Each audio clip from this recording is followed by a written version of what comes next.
So Dennis and I are going to chat with you guys. First of all, we're proud of you for making it to this room.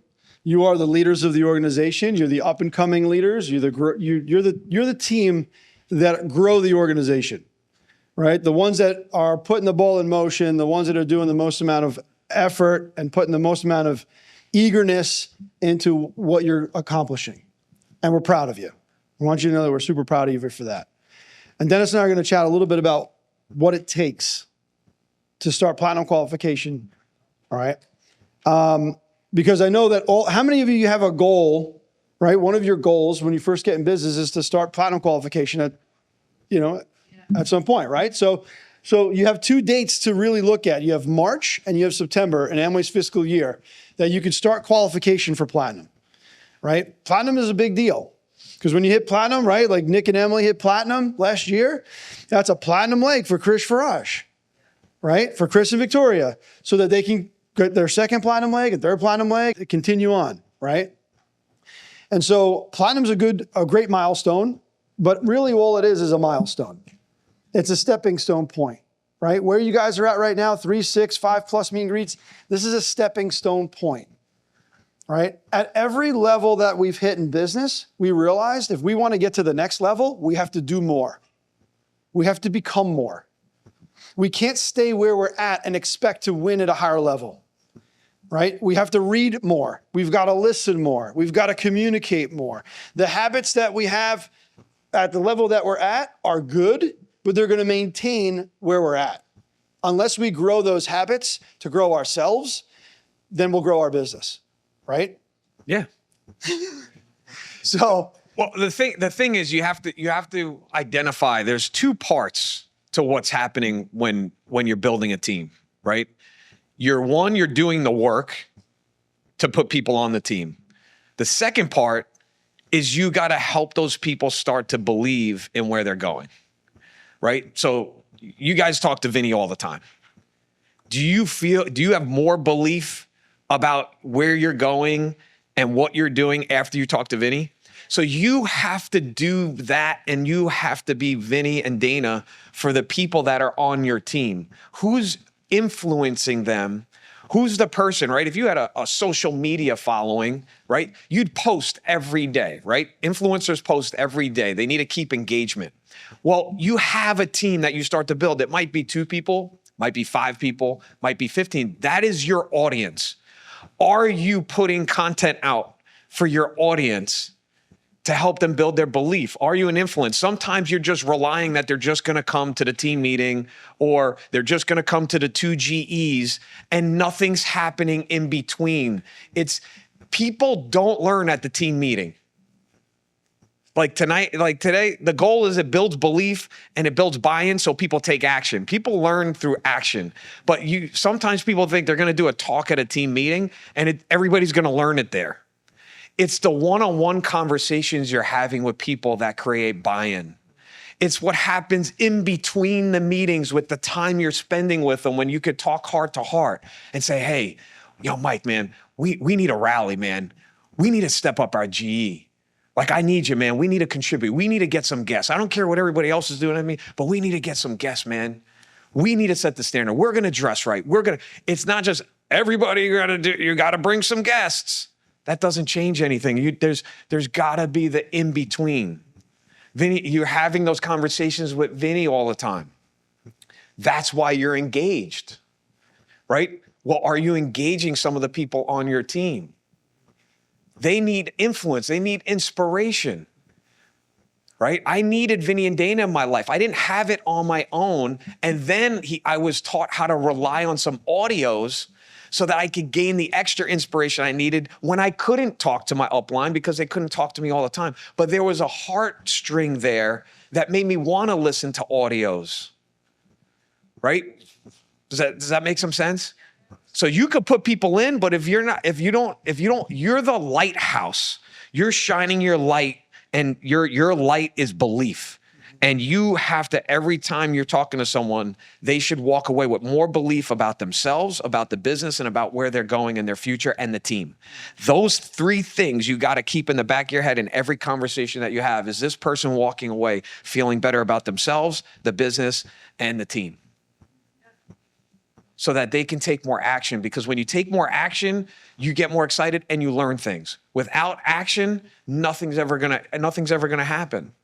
And we need more people doing meetings. Like, meet and greets are not a big deal. It's not a big deal. It shouldn't be super complicated. It's a simple meeting. Many of you at your jobs do so much more. So don't make it a big deal. It should be something very simple. Bless you. Someone could go out and do, because at the end of the day, you have to put a certain amount of numbers in to go platinum. So if you look at where your team is now, you look at exactly how many days you have, and you got to identify how many more legs do we need to sponsor to have somewhere between 9 to 12 legs, so that you can find 6 to 9 that you can have some momentum in and some action in. So you got to look at, some of you might already have 6 legs. You might already have a group that's growing. So it might not be the same journey, but anybody in here, even if you have hardly any team, could still accomplish that. Doesn't have to take a long time if you're going to put in the proper people and you do the work. 100%. I'm going to talk about a couple of things, 3 things. First thing is that when you sponsor somebody new, the most fragile thing is their attitude. It's the most fragile thing, because their attitude will dictate how long they commit to you and commit to the business. And if you're not sowing into their attitude enough, if you're not building into their belief enough, then their attitude will be determined by their circumstances, right? And their circumstances, if those circumstances don't have you in it to be able to uplift them and encourage them and believe in them and do all the things that Dennis was talking about. Look, when I first got in the business, we had 3 meetings a week. And I realized we had to have those 3 meetings a week because people's attitudes sucked. And because of those 3 meetings, it was like you didn't have enough time to get down, because we had a meeting right away. And then we had another one, and then we had another one. And so people that maybe weren't communicating as much, there was enough meetings to keep their attitude up. Well, you know what? We only have 3 a month now. And so I love what Dennis says, is what are we doing in between to keep our attitude up? And the reality is all of us here have great attitudes, or you should, right?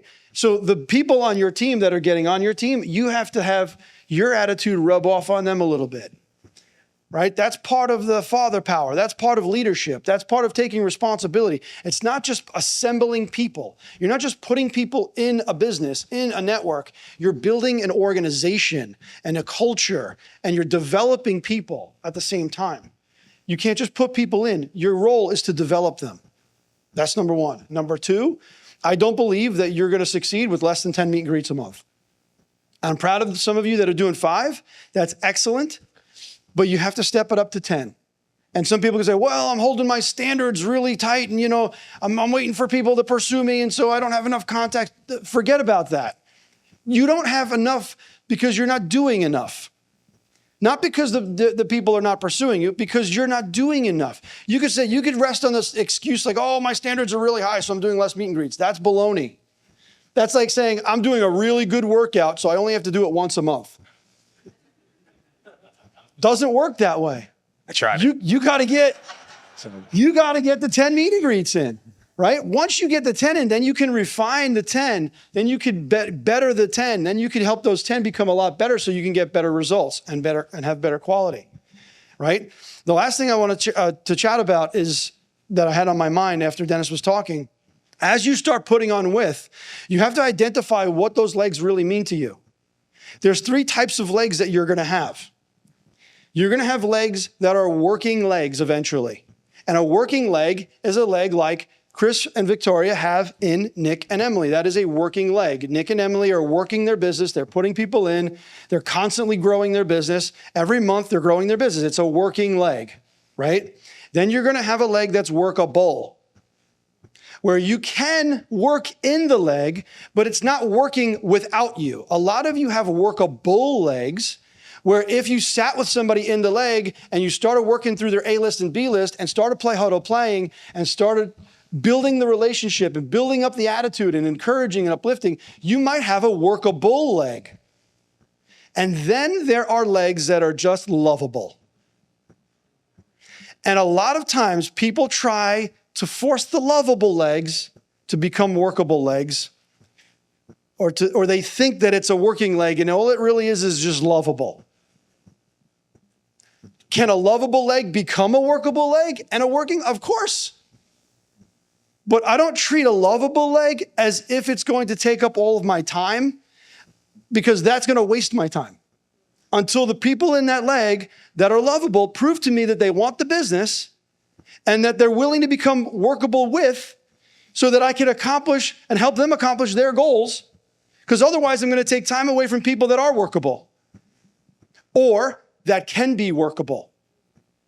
And a lot of times what happens is you work with the people that you have and you try to force the people that you have to do something that they're not ready to do.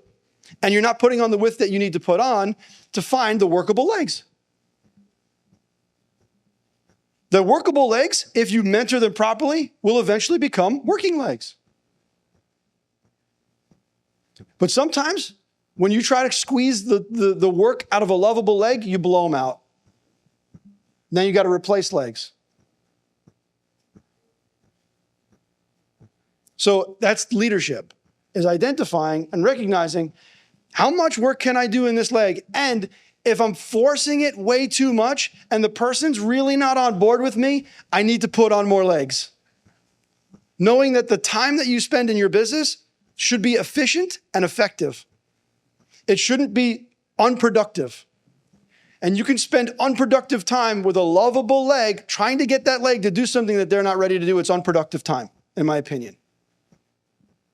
Yeah, I mean, if anybody played sports, it's like trying to get a guy that's on the bench to want to be a starter. That's not the coach's job. The coach creates the environment, and there has to be something from within that person decides to want to step up their level. And they may become a starter and a star player down the road, but if you put too much pressure on them to go when they're not ready, they're not going to develop. But you do have to help them take some steps forward.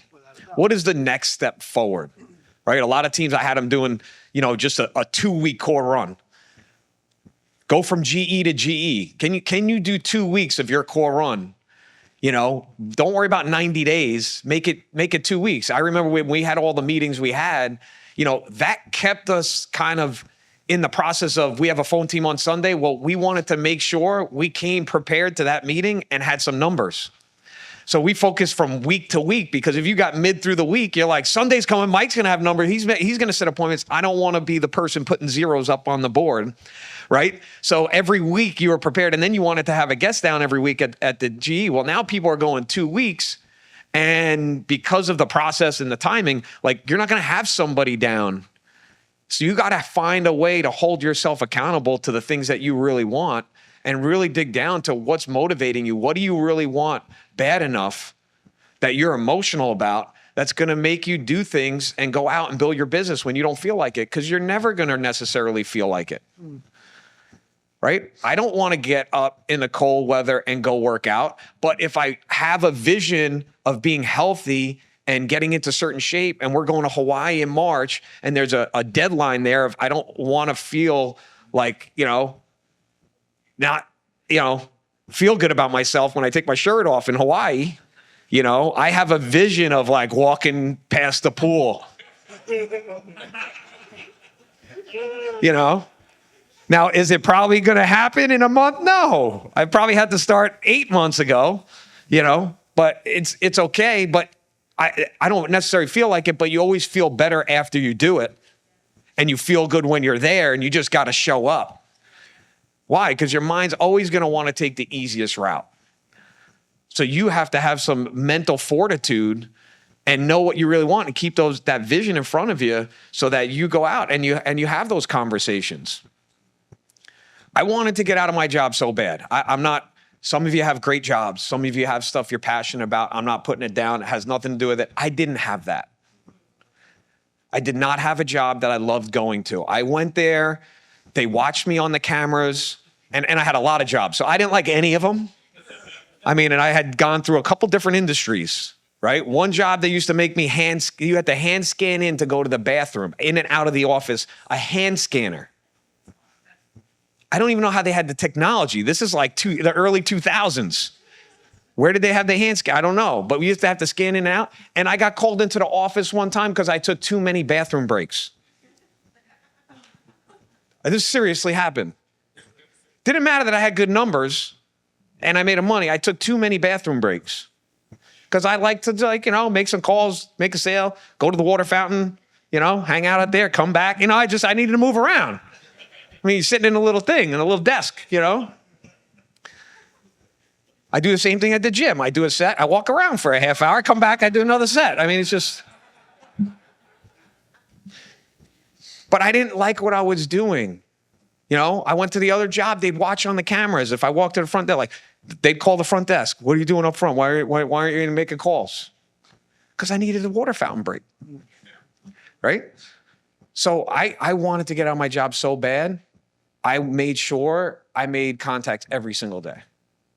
Because that was the solution. I had a problem, and I knew exactly what the solution was. And at that point in business, my calendar was booked when I got out of work from 5 to 10 doing meetings. We didn't have Zoom and all that stuff, and we were driving different places, Starbucks, Panera Bread, and I had meetings because I wanted to book as many meetings as I could. The only time I could contact was my lunch. That was my time. I was legally allowed to take a lunch. So many people don't take a lunch. That was my time.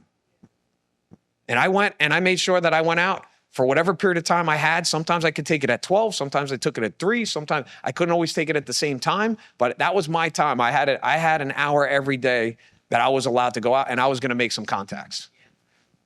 And I was going to go meet people. And you don't know exactly when the moment is. You're not going to be able to pinpoint every month which meeting, which contact really meant anything. Because they all mean something. They're all honing your skills. They're all an opportunity to potentially impact somebody in a positive way. When you have something so great, there is nothing that touches our business in the world.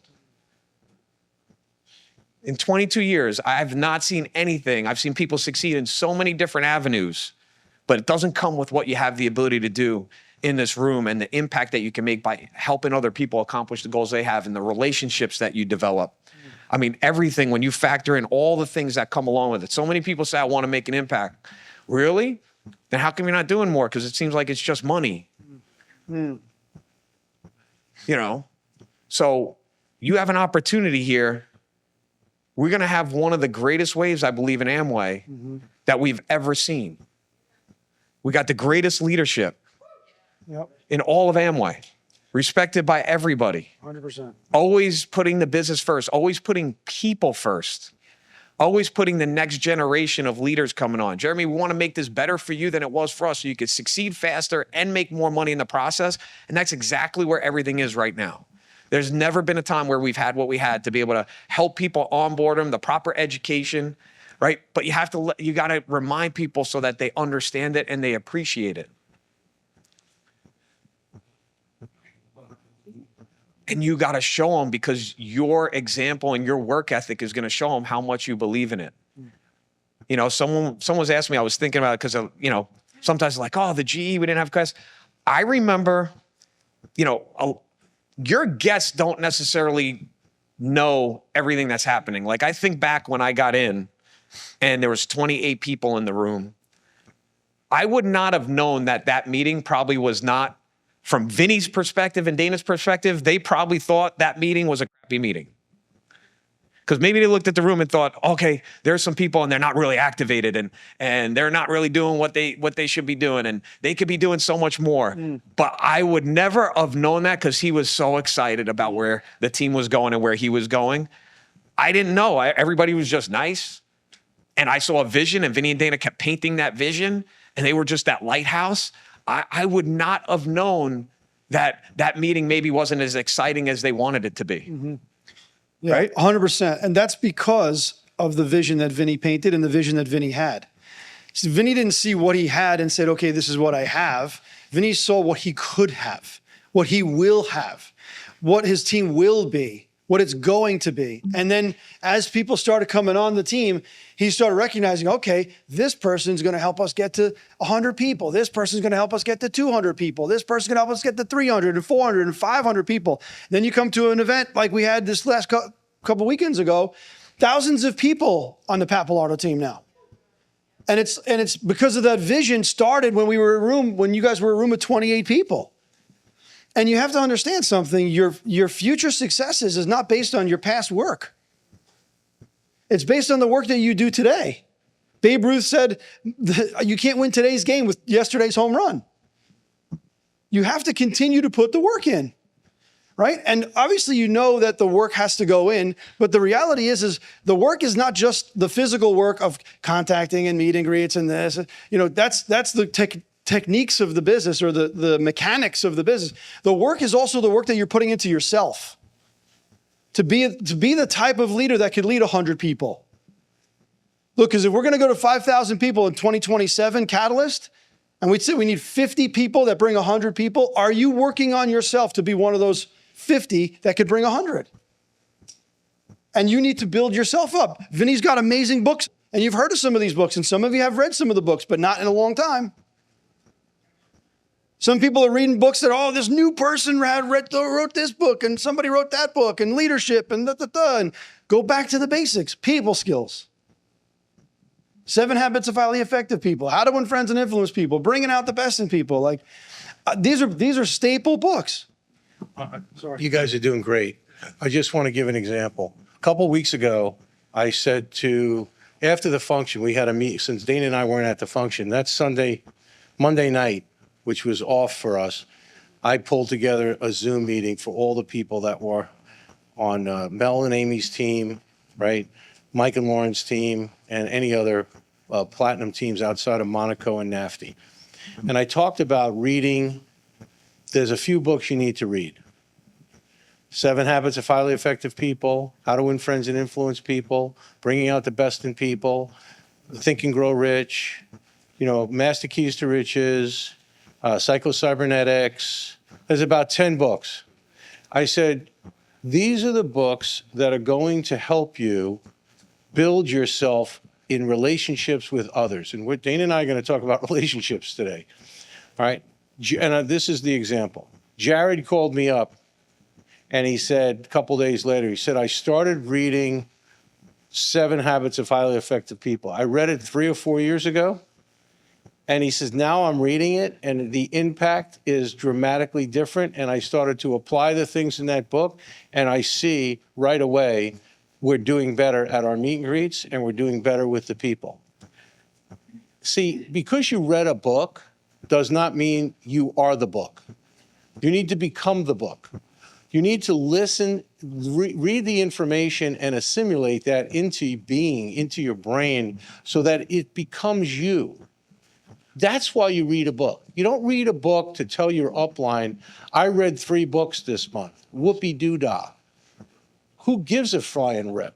I want to see you speak the book. I want to see you change because you read the book. I want to see, when I started reading and I became a voracious reader, I lived the books, and that's why our business started to grow. Dana did the same thing. I've seen Dennis read 300, 400, 500 books.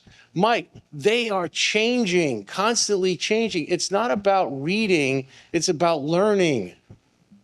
It's about changing yourself, okay? So it's very important. I don't have a lot of titles back there, but get those books.